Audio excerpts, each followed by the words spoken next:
সকলে মিলে আমাকে বয়কট করুন বললেন সোহানা সাবা।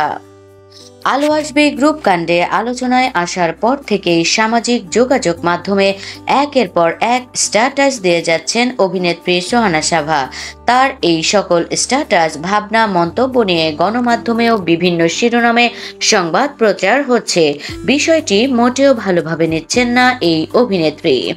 নিজের ফেসবুক প্রোফাইল থেকে বাদ দেওয়া এক স্ট্যাটাস কমেন্টে গণমাধ্যমকারীর উদ্দেশ্যে সাবা বলেন, আমার ফেসবুকের স্টেটমেন্ট কোনো পারমিশন ছাড়া পত্রিকায় বা অনলাইনে নিউজ করবেন না। এখানে আমি যা লিখব তাই যদি নিউজ করে চলতে হয় আপনাদের, তবে বুঝে নেন আপনাদের কি বেহাল অবস্থা।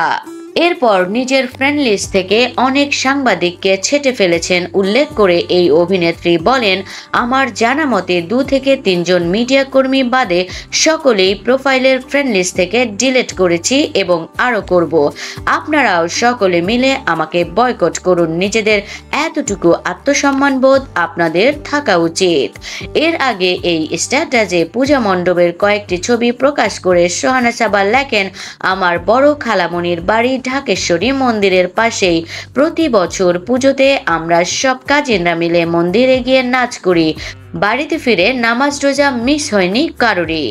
তবে এবার আর পুজোয় যাবেন না উল্লেখ করে অভিনেত্রী লেখেন, এবছর যাব না, আর কোনোদিনই যাব না। হয়তো আমার মুসলিম ভাইরা মন দিয়ে পাহারায় বসেছে দেখে গর্বে বুকটা ভরে গেছে, সে কারণেই। ভালো থাকবেন আপনারা সকলেই, সকল বাংলাদেশের মানুষেরা।